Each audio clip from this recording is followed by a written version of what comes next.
Olá, assombrados, eu sou Ana Paula e vou contar 3 relatos de Maledite para vocês neste Maledite Night. E aí, tudo bem? Eu espero que esteja tudo bem. Já vou pedindo para você deixar o like no vídeo, não se esqueça. Não se esqueça da lojaassombrada.com.br, não se esqueça que tem caixa assombrada do mês de março disponível para vocês com o tema Bruxa Verde. A caixa está muito legal, já posso adiantar, como todas, né? Mas em especial, eu tenho um carinho especial pelas caixas de bruxa. Sempre. Bom, tem coisas que eu gosto, agora eu não sei vocês, né? Espero que vocês gostem também. Vai ter chá, vai ter banho de ervas, vai ter cartinhas de conselhos, vai ter caldeirão pra vocês aí fazer as bruxarias. Enfim, não perca, tá bom? Porque a hora que acabar, acabou. E geralmente as caixas de bruxa, depois o pessoal tá sempre perguntando: eu quero, não tem mais. E aí não tem mais mesmo, tá? Então garante a sua, tô avisando. Vamos lá pro relato, pro primeiro de hoje, então, que é este daqui. Uma maledite e a amarração pra própria filha. Rapaz, vamos ver. Ana, sou mais uma fulana aqui, já lhe enviei vários relatos e todos foram lidos. Porém este, por se tratar de algo sobre terceiros, no qual fui apenas fui só uma mera espectadora, por assim dizer, aviso que alterei algumas particularidades, porém tais alterações não mudarão o cerne de tudo aqui descrito. E eu agradeço muito, e é assim mesmo que eu peço pra fazer, pra evitar identificar. Então muda lugar, muda nome, né? Não precisa, a não ser que seja interessante, tipo algo que não tenha nada a ver, assim, né, pra identificar alguém, mas que seja interessante saber o local. Isso aconteceu na cidade tal, lá houve o avistamento de tal ser, de tal coisa. Então é interessante, né? Porque aí a pessoa daquele lugar pode falar assim: ah, nossa, então, naquele lugar, sei lá, eu tenho uma tia que mora lá que também viu a mesma coisa, na mesma região, entendeu? Aí é interessante falar o lugar. Agora, quando o negócio é pra identificar pessoas, maledites, essas coisas, aí pode mudar o lugar, tá? Não interessa. Muda o lugar. Mas vamos lá. Eventuais nomes e locais estarão trocados, e eu agradeço. Deus manda a carne e o diabo manda os cozinheiros. Thomas Delaunay. Cara, eu nunca tinha ouvido isso daqui. Deixa eu pensar um pouco. Deus manda a carne e o diabo manda os cozinheiros. Vou precisar de um tempinho mais pra pensar nisso daqui, que eu não entendi. Confesso, mas vou pensar melhor. Vamos lá. Filha de uma maledite. Gisele nasceu na década de 80, nomes todos trocados. Gisele nasceu na década de 80, assim como sua prima Lila, e foram criadas na mesma rua. Estudaram na mesma escola, compartilharam todos os infortúnios de uma infância pobre e as alegrias típicas dos inocentes, que acreditam que no dia seguinte tudo será novo, colorido e feliz. Ah, a infância, né? Ela é tão sagrada, tão perfeita. É a única época da vida em que realmente somos felizes. Bom, assim deveria ser. Mas não era nem para a magricela da Gisele e muito menos para a franzina da Lila. Já que, além das vicissitudes da vida escassa, Lila era filha da Maledite. Maledite tinha 3 filhos, sendo o primogênito o seu filho de ouro e Lila seu bode expiatório. A filha do meio era literalmente a esquecida. Sim, hoje vejo os traços narcísicos. É assim que fala? Narcisísticos? Os traços de narciso. Narcisísticos? Não sei se é assim que fala. Da maledite, né? Contudo, eu iria mais longe. Diria que a mesma possui traços psicopáticos. Não creio que algum dia ela tenha amado algum dos seus filhos, e muito menos seu pobre marido. Um homem extremamente bom, trabalhador e pacífico, do jeito que uma maledite gosta, para poder dominar e destruir a vida. Ou um narcisista, uma narcisista. Contudo, vamos focar aqui em Lila. Maledite morava em uma boa casa, trabalhava fora, assim como seu marido. Entretanto, parece que tudo era sempre escasso naquele lar nada funcional, como roupas para os filhos e até alimentos. Desde os 8 ou 9 anos, apesar de frequentar a escola, Lila era responsável por cozinhar, lavar e limpar a casa. Gisele, sua prima, queria brincar nas horas vagas com Lila e para isso a ajudava nos afazeres, pois se tudo não estivesse como Maledite queria, Lila era literalmente lanhada na vara, na cinta, no chinelo, cabo de vassoura, o que Maledite tivesse em mãos. O pai sabia, mas pouco fazia, já que até ele apanhava da Maledite. Gisele presenciou algumas agressões leves, digamos assim, mas viu o corpo marcado da prima inúmeras vezes e ainda guarda tais visões em sua mente. A família? Os vizinhos? Ninguém se metia com a Maledite, já que ela tinha fama de ser macumbeira. Apesar da palavra inadequada, Gisele comprovou mais de uma vez que Maledite fazia ali os seus rituais. Inclusive, chegou a acompanhar a prima ao centrinho da cidade para comprar materiais para esses rituais. Gisele, em uma tarde de brincadeiras com Lila, também encontrou um tipo de cofre no quintal da casa de Maledite. Tentou abri-lo, mas o mesmo tinha um cadeado e ficava encoberto por plantas que cobriam os muros da casa. Nunca soube o que havia lá. Certa feita, Maledite ficou muito doente. Ninguém sabia qual mal castigava seu corpo. Contudo, parecia um sapo inchado com olhos esbugalhados. Os vizinhos já estavam dando-na por morta. Contudo, há pessoas que nem Deus nem o diabo querem. Maledite com certeza é uma delas, pois se restabeleceu, enterrou muita gente e ainda inferniza a vida dos filhos, da nora, do genro, dos netos, dos bisnetos. Bom, o tempo passou. Lila e sua prima Gisele moravam próximas e a amizade continuava forte. Nessa época, ambas gozavam do frescor de seus 16 anos. Época dos namoradinhos, festinhas e da total falta de juízo e bom senso. Lila engravidou. Até hoje, Gisele desconfia que tal ato teve uma certa intencionalidade por parte da prima, que viu no namorico com Mané, alguns anos mais velho que ela, vindo de outro estado e com um emprego meia boca, a chance de fugir das garras da Maledite. Maledite! Como Lila apanhou quando contou-lhe sobre a gravidez. E qualquer um que tentasse defendê-la apanhava junto. Mané ia ter que casar, decretou a Maledite.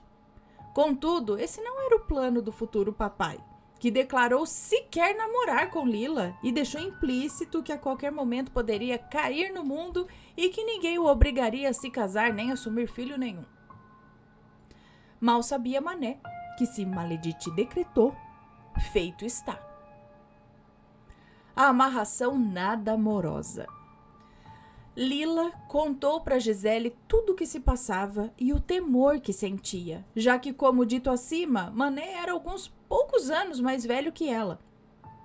Porém, era criado no mundo e nada o impediria de sumir para não assumir o filho, quiçá um casamento com a chorosa Lila. Dias depois, Lila confidenciou à prima que sua mãe faria um trabalho para amarrar Mané a ela e fazê-lo casar e assumir a criança, já que o mesmo estava irredutível, principalmente na questão do casamento. Lila contou o dia, a hora e disse que Gisele poderia ver parte do ritual, que seria na encruzilhada, próximo de 2 casas. Como boa adolescente curiosa, Gisele foi escondida dos pais, no início da madrugada, daquela espiada, já que a encruzilhada realmente era próximo de sua casa. E sim, ela viu parte do ritual sendo feito em Lila por sua mãe Maledite. Tão rápido viu, tão rápido correu, com receio de ser pega bisbilhotando macumba alheia. E vocês acham que Mané casou com Lila? Sim, do nada, e acredito que sem nada entender, ele casou-se com a adolescente, colocando-a na boleia de seu caminhão logo após e partindo para a capital. Lila deixou sua prima Gisele com saudades, seu velho pai todo triste e choroso, já que sabia o que aguardava sua amada filha com aquele casamento, né? Feliz e triunfante estava Maledite, que conseguiu despachar, casada no papel, como manda o figurino, a filha grávida. O casamento. Dias viraram meses, que viraram anos, e para consignar, redes sociais e as facilidades de comunicação que temos atualmente não existiam naquela época. E por anos, Gisele ficou sem contato direto com a prima Lila. Soube do nascimento do bebê, da gravidez do segundo filho, do terceiro. Não sabia se ela estava feliz, não tinha contato. Falar com Maledite não era uma opção para Gisele. O pai de Lila havia desencarnado e os irmãos estavam pelo mundo. Alguns bons pares de anos depois, ainda solteira, Gisele recebe em sua casa uma grata e saudosa visita. Lila, sim, a prima estava passeando pelo interior, revendo a família e foi visitar a prima, amiga e confidente Gisele. Elas se reaproximaram e começaram a se falar, tanto por celular como pessoalmente. Haja vista que Lila visitava a pequena cidade com frequência agora. Em uma dessas visitas, as primas saíram para conversar. Os filhos de Lila já eram grandes e Gisele, casada, ainda nem filhos tinha. Peraí, começaram a falar, visitar a pequena cidade agora. Em uma dessas visitas, as primas saíram para conversar, os filhos já eram grandes. Tá, porque primeiro ela falou que a Gisele ainda era solteira, é isso? Bons pares de anos, ainda solteira, a Gisele recebe... Mas aí depois elas passaram a conversar e acho que nesse meio tempo Gisele casou, né? Aí que ela falou, os filhos de Lila já eram grandes e Gisele, casada, ainda filhos não tinha. Nunca falaram sobre aquela noite lá na encruzilhada, nunca. Contudo, as primas sabem muito uma sobre a outra, né? Na verdade, Gisele sabe mais do que gostaria. Ela sabe o preço da amarração. Amarração essa que de amor não tem nada. Segue a narrativa de Lila sobre a sua vida de casada, corroborada pelas coisas que Gisele ouviu da boca de Mané, que ainda continua amarrado. Digo, continua casado com Lila. Desabafa Lila para Gisele. Prima, chegando na capital após o casório, Mané alugou uma casinha, me jogou lá dentro grávida e saiu estrada fora com seu caminhão. Eu não conhecia ninguém, eu não sabia andar naquela cidade, eu tinha medo, eu estava sozinha. Eu só comia e chorava. Quando em casa, Mané me maltratava, física, mental, psicológica e emocionalmente. Ele me traía, me desprezava. Nem presente no parto da nossa primogênita ele estava. E foi horrível, pois sofri violência obstétrica. Passei a deixar a minha filha com uma vizinha e fui trabalhar em uma loja próximo de casa. Engravidei de novo e trabalhei grávida até parir. Mané trabalhava, eu trabalhava, e assim abrimos um pequeno negócio que passei a gerenciar. Voltei a estudar e novamente engravidei. Nosso negócio cresceu e eu cresci profissionalmente, mas apesar de tudo, Mané continuava distante, sempre frio, mas ao mesmo tempo doentiamente ciumento. Assustadoramente ciumento. Meus filhos foram e são a minha rocha. Eu perdi a vaidade, sei que fui muito traída, mas crescemos financeiramente. Hoje posso lhe dizer que somos classe alta. Meus filhos têm tudo que eu não tive, inclusive amor de mãe. A minha genitora causa discórdia entre os próprios filhos com seus quase 80 anos de idade. Ela sente prazer em ver o caos instalado entre as filhas e os maridos, ou o filho e a esposa, entre os irmãos, entre os netos.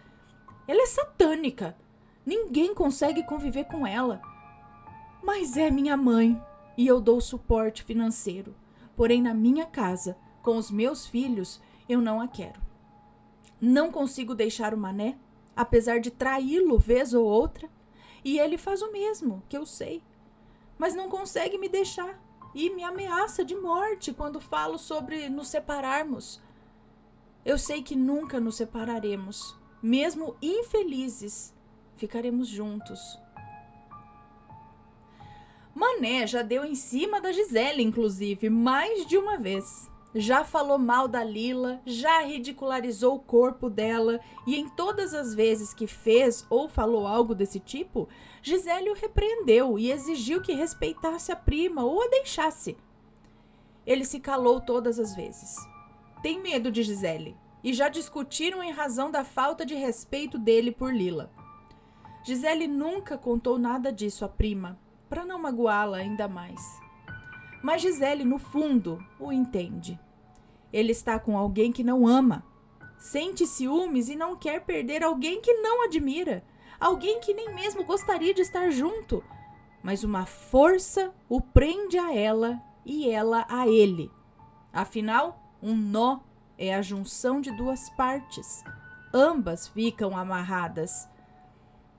Eu sou a Gisele. E a história de Lila e Mané mostra que laços unem, nos amarram e para sermos felizes precisamos ter a liberdade de nos soltarmos daquilo que não mais nos define, que não mais nos sustenta ou nos traz prazer e paz. Mas qual era a chance de Lila? Ela aceitou. Era o que tinha para o momento. Para uma garota simples e assustada de 16 anos, grávida, com uma mãe maledite. Quanto a essa, a maledite, deixo de tecer comentários. Afinal, é só mais uma cozinheira do diabo, como tantas outras que já se alimentaram de vidas inocentes. Paz e bem a todos. Gratidão. Ai, credo! Gente, eu falo, maledite já é ruim. Aí ter uma mãe maledite é triste. Mas aí a gente vê, né, essas maledites que a gente fala, nesses casos assim, né, principalmente de mães, a gente identifica, né, pelo que a gente vê, ouve, assiste, lê por aí, como ela disse, o transtorno narcisista, né, o que tem que se fazer com isso é só se afastar e se afastar o quanto antes. Não tem o que fazer, né? Pelo que a gente vê. Aí, né, se é um caso de, né, uma amizade, um casamento, assim, até pode ser que seja um pouco mais fácil. Mas de uma mãe, de um pai, é complicado. Porque, como ela disse, é mãe, é pai. Mas é o que ela tá fazendo. Dá o apoio financeiro, ajuda se precisar, mas assim, conviver não dá. Você vê que a pessoa passou por tudo que passou, tem 80 anos, mas ainda quer causar discórdia em tudo que pode. Meu Deus, é o que ela falou, não sei se é só narcisismo, se é psicopatia, é umas coisas... Pois é triste, mas tem muito por aí. Bom, e essas amarrações, né?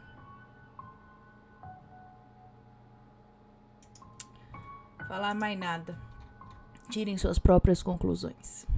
Vamos para o próximo relato, que é: a inveja estava com ele e não comigo. Olá, Anne. Olá, assombrados. Tudo bem com vocês? Eu me chamo Fulano, mas pode me chamar de Fulano.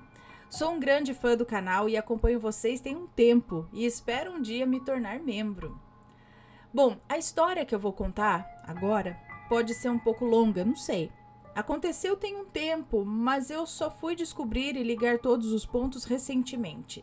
Não se preocupe que todos os nomes, cidades, países, enfim, estão trocados.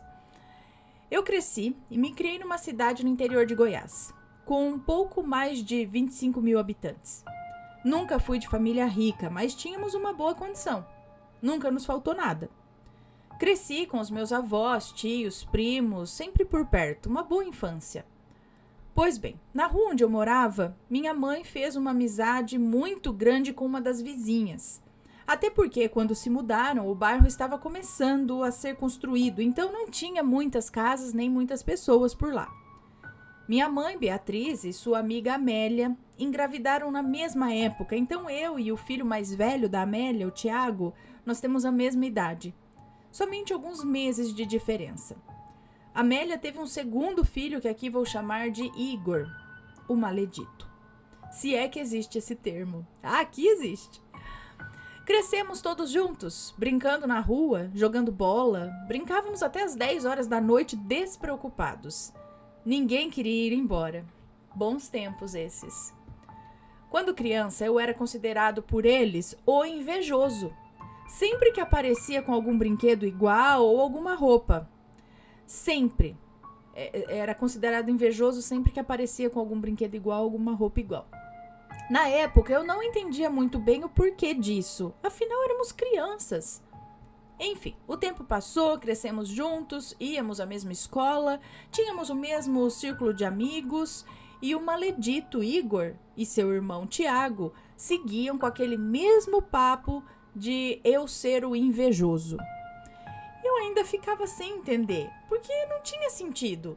As coisas que eles falavam que eu tinha inveja eram coisas que estavam na moda na época. Me lembro bem dessa época que lançaram o MP3 e a gente brigou porque os 3 tinham. Inclusive a gente ganhou da mesma pessoa. Enfim, crescemos todos e chegou um momento em nossos caminhos... chegou um momento em nossos caminhos que nos separamos. Igor, o maledito, seguiu, terminando o ensino médio, e eu e Tiago fomos fazer Enem para a faculdade. Eu tentei por algum tempo, mas não consegui. Ana, eu sempre tive um sonho de estudar fora do país, e depois de me organizar, de dar duro, de trabalhar, e com o apoio da minha família, eu consegui. Me mudei para a Europa. Em 2022, eu fui viver em Londres.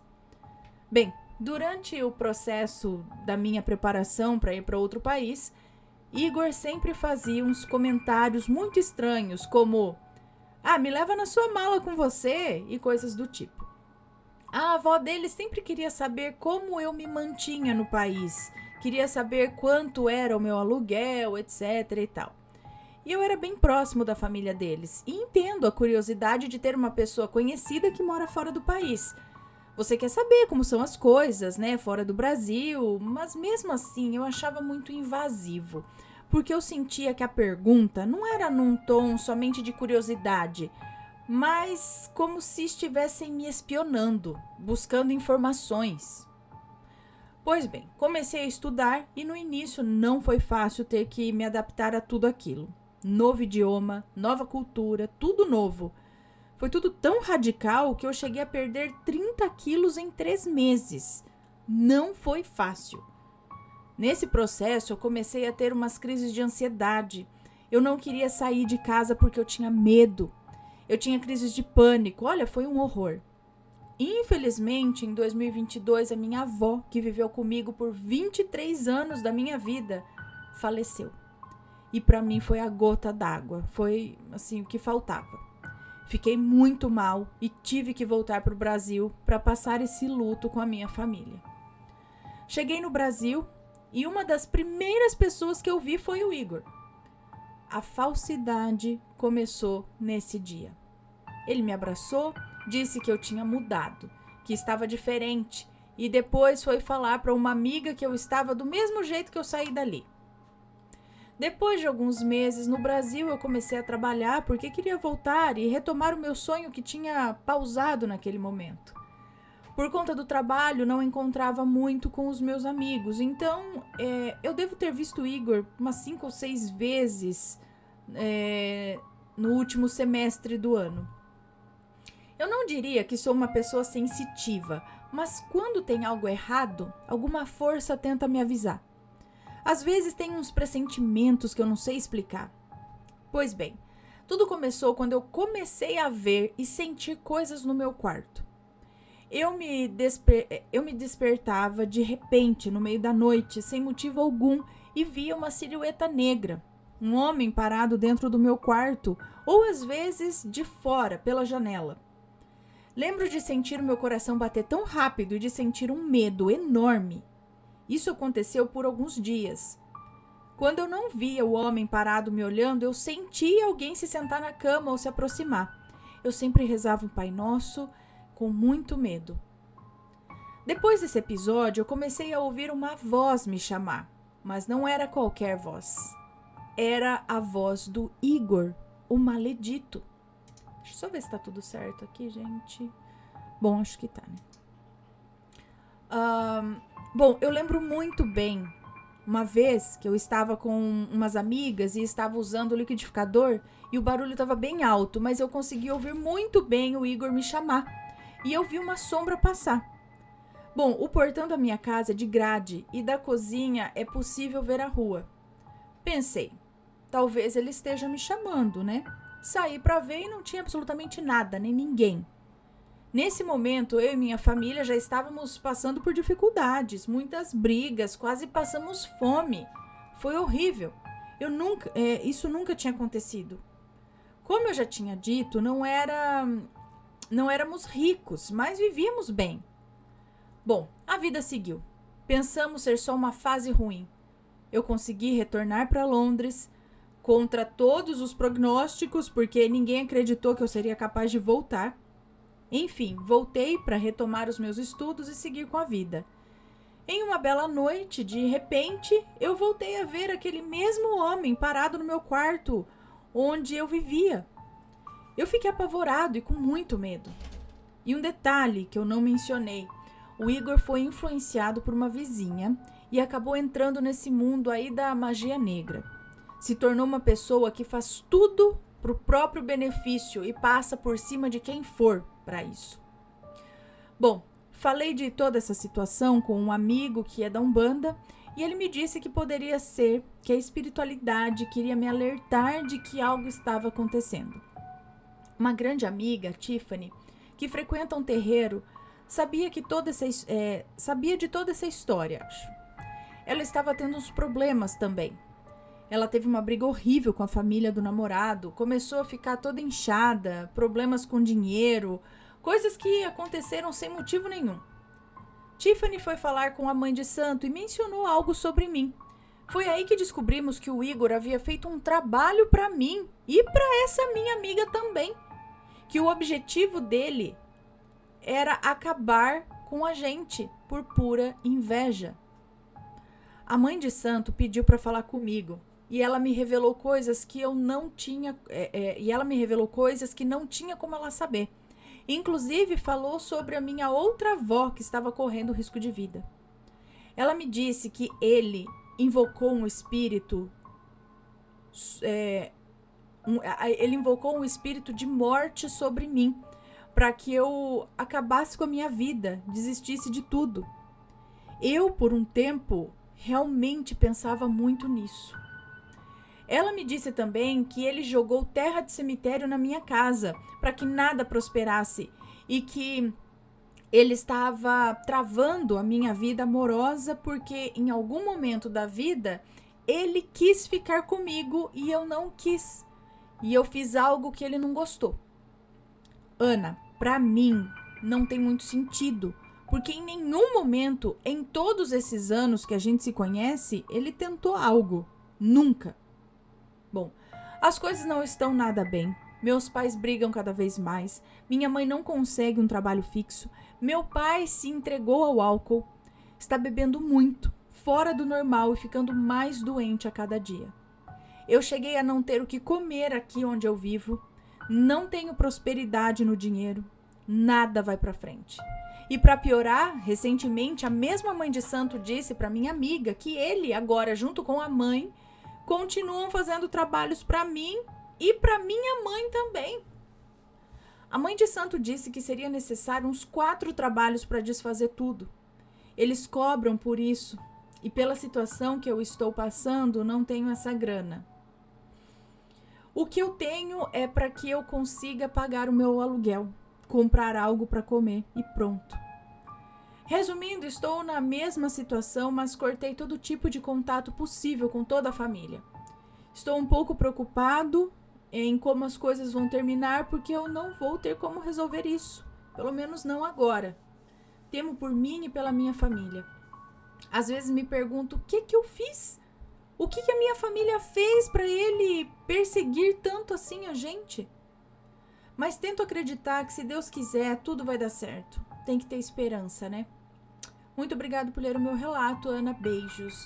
Um beijo para você. E eu falo, procure outro lugar. Vai ter alguém que vai te ajudar sem cobrar, né? E aí, tipo, quando você puder, pode levar alguma coisa no local e tal. Mas eu acredito que sim. Continue procurando se alguém souber de alguma coisa ou algum lugar que possa ajudar, né? A destravar tudo isso e pra vida seguir, né? Que deixa nos comentários. Mas sim, infelizmente tem gente assim que por nada, por inveja, por simplesmente se sentir incomodado porque a outra pessoa tá seguindo bem, né? Sei lá, qualquer coisa, é inveja. E aí vai lá e quer destruir. Mas ela esquece que de um jeito ou de outro ela tá se destruindo mais ainda. E vamos agora para o próximo e último relato de hoje, que é trabalho feito no cemitério para me destruir, / seu Zé da Porteira avisou. Vamos ver. Oi, Aninha, tudo bem? Sou eu de novo. Você já leu 4 relatos meus. Amo escutar os relatos na sua voz. Obrigada. Como já falei nos outros relatos, eu sou do candomblé, médium rodante. Pode me chamar de fulana. Os demais nomes estão trocados. Hoje venho contar 2 relatos. Um primeiro de Maledite, que passou na minha vida, e outro como meu mestre, seu Zé da Porteira, salvou minha vida. Tá, vamos ver aqui. Vou ter que contar um pouco da minha história para que você possa entender o relato. Ana, eu não vou lhe dizer que eu entrei na religião por amor, pois eu estarei mentindo. Eu entrei foi pela dor. No ano de 2011, eu estava passando por um momento muito difícil na minha vida. Eu estava com depressão, eu tinha muitas crises de ansiedade. Naquela época eu tinha apenas 15 anos, mas eu já tinha uma mediunidade muito aflorada. Eu vivia vendo vultos, ouvia vozes, sentia cheiros, sensações esquisitas, sonhava e acontecia. Só por não ter conhecimento que aquilo eram sintomas espirituais e eu era taxada como doida. E por conta disso foi gerado ali uma depressão muito forte. Meu amigo, que era um pouco mais velho que eu, vendo minha situação, resolveu me ajudar, pois ele frequentava um terreiro já fazia 15 anos e tinha ali uma certa ciência e sabedoria. Então, resolveu me levar até esse terreiro para tentar me ajudar. Ana, na época que ele resolveu me ajudar, eu estava com o meu corpo cheio de feridas. Isso mesmo, o corpo inteiro. Dos pés à cabeça, cheio de feridas, e nenhum médico sabia me dizer o motivo. Passei por vários médicos, comprei vários medicamentos, pomadas, parecia que fazia era piorar aquilo. Queimava muito, a ponto de eu não conseguir dormir nem comer. Aquela sensação de queimação na pele só aliviava quando eu estava tomando banho. Ana, eu pedi pro meu pai para encher uma caixa de 500 litros e deixar na área da minha casa. E eu passava o dia inteiro dentro dessa caixa d'água. Cheguei ao ponto de pegar uma pneumonia por conta disso, porque a queimação só passava dentro da água. Quando saía, queimava muito minha pele.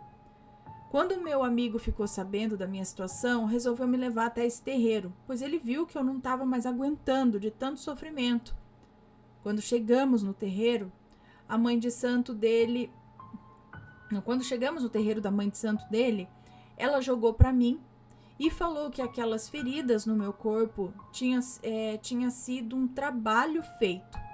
E esse era o segundo trabalho feito. O primeiro era para me deixar doida, com as vozes e os vultos. Mas como só isso não estava resolvendo, essa pessoa decidiu fazer um trabalho no cemitério e jogaram em cima de mim esse trabalho, né? E o trabalho que fizeram no cemitério estava quase me deixando louca, pois eu não vivia mais. Eu vegetava. Eu não ia mais à escola, eu não saía de casa, eu não tinha mais vida, Ana. Eu sempre fui uma adolescente alegre, feliz, sempre gostei de me arrumar, sempre estava ali muito bem arrumada, cabelo, unha, maquiagem, joias. Eu tinha um cabelo muito grande que passava da bunda. E esse meu cabelo chamava atenção por onde passava, pois era muito bem cuidado, os cachos eram perfeitos, e isso causou inveja de uma mulher que queria o rapaz que eu estava namorando. E ela conseguiu, porque depois que o meu corpo se encheu de feridas, eu não queria nem olhar para a cara do rapaz, porque eu estava irreconhecível. E ele se afastou com e ele se afastou. E alguns meses depois fiquei sabendo que ele estava namorando a ela falou que os nomes estão trocados. Ela falou todos os nomes estão trocados. Sim, ele estava namorando a Juliana. A mãe de santo falou que eu era médium. E quem é Juliana?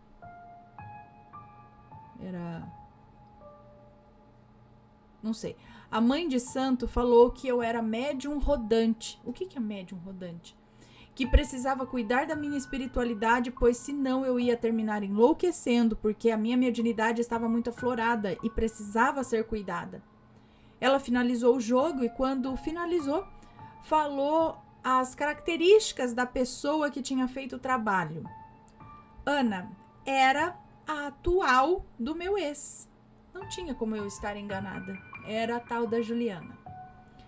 Ela pediu para eu ir no outro dia na casa lá novamente, que ela ia preparar um ebó. Ebó é uma limpeza ebó é uma limpeza. E através dessa limpeza é tirada toda a energia ruim e os trabalhos feitos. E assim foi feito. Né? No outro dia, meu amigo foi me pegar na minha casa, fizemos o ebó, fizemos alguns banhos também, e ela pediu para que na próxima reunião de desenvolvimento da casa, meu amigo me levasse para tomar um passe. E ela falou que só um ebó não ia resolver, que eu ia ter que fazer outros trabalhos de limpeza, abrir minha corrente espiritual para os meus guias me limparem e os meus próprios guias me protegerem, eu acho, porque essa mulher não ia parar por aí. E se eu começasse a cuidar dos meus guias, eu ia ter uma proteção espiritual deles. Ana, no outro dia, aquelas feridas que queimavam tanto, já não queimavam mais. Era somente as feridas, mas sem queimadura nenhuma. E aos poucos foram cicatrizando, mas os vultos eu não parava de ver, não. Eu sempre tenho uma sensação de estar sendo observada. E quando foi na próxima reunião da casa, fui com meu amigo, tomei um passe, primeiro de caboclo, depois de preto velho, e esses 2 primeiros passes eu senti só uma energia leve. O terceiro foi de mestre, Ana. Quando o mestre da casa, incorporado na mãe de santo, começou a cachimbar em mim, meu corpo inteiro tremeu. Ana, eu não estava mais sentindo os meus pés. Era uma sensação que eu nunca senti na minha vida. Foi quando eu senti o meu mestre pela primeira vez e o meu rosto formigava. Eu não conseguia falar nem sentir mais nada do meu corpo. O meu corpo rodava, girava e eu não tinha controle. Eu não tinha mais controle sobre o meu próprio corpo. Minha entidade estava trabalhando na minha matéria. Matéria ou cavalo. E como é chamado o nosso corpo, né? Que as entidades trabalham. No final da reunião de desenvolvimento, o mestre da casa me deu o nome do meu mestre, seu Zé da Porteira, um mestre muito bom de trabalho. Isso que eu ia descobrir mais tarde, né? Depois daquele primeiro dia, toda semana, no dia da reunião de desenvolvimento mediúnico, eu estava lá. Após 4 meses de desenvolvimento, o meu mestre vinha firme ali. É isso? Eu já não lembrava mais de nada e ele contou a sua digna história inteira para a mãe de santo da casa. Não entendi. Mostrando mais uma vez quem ele era. ou mostrando mais uma vez que ele era meu mestre. No decorrer desses 4 meses, aquelas minhas feridas já estavam bem cicatrizadas. Só tinha algumas ainda que estavam cicatrizando que demorava mais, tipo no couro cabeludo, no joelho, nos pés, mas o restante do corpo já tinha cicatrizado. Na última reunião, meu amigo me falou que o meu mestre pediu para eu não sair de moto aquela semana. Ana, eu sempre gostei de me aventurar no motocross. Empinar moto, um racha, mas sempre com responsabilidade. E nunca dentro da cidade. Era sempre em estrada de terra, onde não tem movimento de pessoas. E naquela semana ia ter um campeonato de racha que eu queria ir. Quando meu amigo me falou isso, eu falei para ele que eu ia. Eu ia sim, mas não ia participar. Eu ia só para olhar. E ele falou para mim que era melhor eu não ir. Mas mesmo assim eu fui. Ana do céu, eu não cheguei nem no local do evento, pois eu sofri um acidente nesse dia. Eu não estava pilotando a moto, quem estava pilotando era um amigo meu que sempre me acompanhava nesses eventos. Ana do céu, eu não sei de onde apareceu aquele carro, mas um carro bateu em nós, na lateral da moto, onde a gente estava indo. Era uma BR, e nessas BR sempre tem algumas estradas de terra que ficam onde o pessoal utiliza assim para subir na BR, para pegar para seguir viagem, né? E em uma dessas estradas foi de onde saiu esse carro e a gente não viu. Meu amigo estava a 100 km por hora e uma Bros, é isso? Nós dois fomos arremessados longe, cerca de uns 4 metros do que o carro bateu na lateral da moto. E a moto estava em alta velocidade. Saiu me arrastando. Fui arrastada porque eu estava de roupa de motocross por conta do sol, né, para não queimar a pele. E a minha calça enganchou no pneu da moto, então, de acordo com que a moto foi, conforme a moto foi se arrastando, o meu corpo foi arrastando junto. Acabei fraturando alguns ossos, quebrei a perna. Meu amigo só levou alguns arranhões e acho que quebrou 2 costelas. Nada além disso. Ana, a roupa que eu tava era daquelas roupas de proteção grossa e ela rasgou inteira. Calça, jaqueta, minha pele ficou em carne viva. Eu tava de tênis, meu tênis rasgou, chegando a quebrar até os dedos dos pés. Enfim, a minha moto quebrou inteira. Que quando a polícia chegou, eles olharam o estado da moto e disseram que não era para ninguém ter sobrevivido daquele acidente. A moto ficou despedaçada, empenada. Fui levada para o hospital, passei por 6 cirurgias, fora que eu tive que passar 6 meses com gaiola na perna, né? Com fratura exposta, enfim. Hoje não ando mais de moto. E graças a Deus não fiquei com nenhuma sequela daquele acidente. Só algumas dores que ainda sinto na perna ou na clavícula.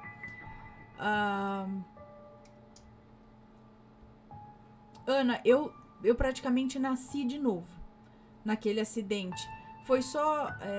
Foram 2 anos de fisioterapia para eu poder voltar a fazer as minhas atividades normais.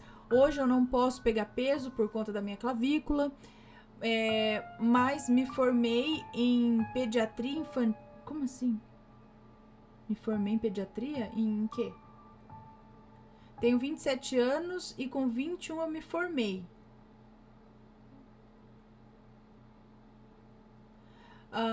Ana, eu sei que meu mestre me salvou naquele dia porque não era para eu ter sobrevivido. Não era para eu ter sobrevivido àquele acidente, eu acho. O rapaz do carro não sofreu nada, pois estava protegido dentro do carro, né? Mas aquele dia serviu para eu nunca desobedecer às minhas entidades e sempre confiar na palavra deles, nunca duvidar. Você já leu um relato sobre a minha cigana e quando ela vem em terra, não vem para mentir. Ana, aqui chega o fim desse longo relato, um trechinho da minha história e deixa uma lição para todos. Nunca duvidem da sua intuição. Nunca desafie as suas entidades, pois eles estão aqui para nos livrar e nos ajudar. Se uma entidade repreende um filho, está ensinando aquele filho a crescer. E quando for mais na frente lá, ele não sofra as consequências. Ana, eu já apanhei muito das minhas entidades porque eu desafiava muito. Eu não dava ouvidos quando elas me davam algum conselho. Hoje eu compreendo que tudo que eu tive que passar na minha vida foi para crescer e para me deixar mais forte. Hoje eu só tenho a agradecer a Jurema Sagrada, aos Exus Guardiões e ao meu Orixá, que nunca me deixou desamparada, que sempre esteve comigo nos momentos bons e ruins. As pessoas pensam que entidades, orixás, é para nos dar grandeza. Não é bem assim. Eles nos dão caminhos para nós mesmos caminharmos com as nossas próprias pernas. Porque se fosse assim era muito bom, né? Cruzar as pernas e os braços e esperar o dinheiro cair do céu. Eu não cuido da minha saúde. Eu não cuido da minha saúde? Ah, tá. Tipo assim, eu não cuido da minha saúde e vou querer que a minha saúde seja impecável. Não é assim. As entidades de luz e os orixás, eles nos dão caminhos para cada um caminhar. E a escolha é sua e não deles. Se você faz alguma escolha errada na sua vida, foi você que fez, não foi as entidades e nem o orixá. E não foi Deus que fez aquela escolha para você, foi você mesmo. Então, Aninha, fica com Deus, que Deus te abençoe e te ilumine, que você continue esse seu trabalho lindo e maravilhoso e sempre dando oportunidade para nós desabafarmos um pouco das nossas experiências. Eu tô com um relato de Maledite, outro, para mandar, mas ainda não tive tempo de escrever, pois ele é um pouquinho longo. Desculpa aqui qualquer erro, é porque o telefone tem hora que não ajuda. Espero que o relato não fique confuso e que tenha dado para entender tudo. Estou escrevendo durante um plantão, então se tiver algum erro, me perdoe. Um beijo para você, muito obrigada. Peraí, vamos recapitular aqui. Das feridas, né? Porque aí eu entrei para outra história. Então, fizeram um trabalho para ela, que ela criou lá as feridas, tudo, e foi justamente a moça que depois pegou o namorado dela. Né? Tinha lá o cabelão bonito. Inveja, inveja, inveja. Mais uma vez.